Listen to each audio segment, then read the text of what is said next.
Vanessa Lorenzetti e oggi andiamo a vedere un dolce davvero lussurioso con la patata dal cuore veneto, tristrato di anacardi e frutti rossi. Andiamo a vedere insieme gli ingredienti: sciroppo d'acero, olio di cocco, vaniglia in polvere, biscotti senza zucchero, succo di limone, marmellata ai frutti di bosco freschi, anacardi ammollati e ovviamente la nostra indiscussa patata. Come prima cosa andiamo a pelare la patata e a cuocerla al vapore.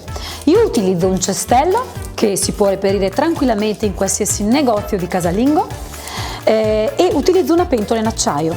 Metto dell'acqua all'interno della pentola e poi appoggio il mio cestello. In questo modo vi faccio vedere. Questo è il cestello e questa è la pentola con un goccino di acqua. Andrò poi semplicemente a tagliare la patata a pezzi e ad adagiarla sul mio cestello e a cuocerla a vapore per circa 10 minuti. Finché la nostra patata cuoce andiamo a creare la base del nostro tristrato, quindi ci serviranno i biscotti e semplicemente l'olio di cocco sciolto.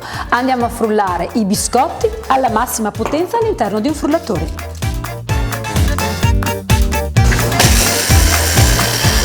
Una volta che abbiamo frullato i nostri biscotti con l'olio di cocco andiamo a creare la base, quindi adageremo la nostra polvere bagnata all'interno di una coppetta monodose. Andremo a schiacciare accuratamente e andremo a mettere in congelatore finché ci occupiamo ovviamente del secondo strato per almeno un quarto d'ora. Andiamo ora ad occuparci del secondo strato, quindi andremo a frullare sempre in un frullatore gli anacardi ammollati. Io vi consiglio di ammollarli perché così risultano più facili da frullare.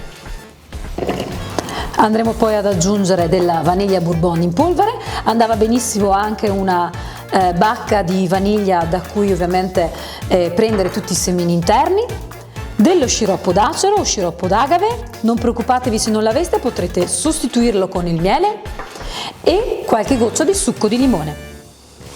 Andiamo a frullare il tutto fino ad ottenere una crema morbida e liscia. Andiamo ora a frullare la patata cotta al vapore e raffreddata insieme alla mia crema di anacardi. Andiamo!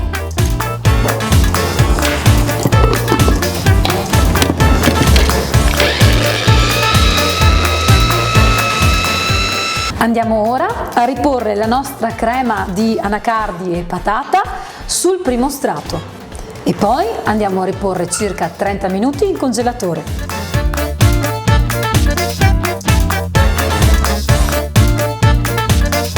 Dopo aver fatto congelare e raffreddare per bene le nostre coppette, andiamo a guarnire con della marmellata ai frutti di bosco come ultimo strato e dei frutti di bosco freschi.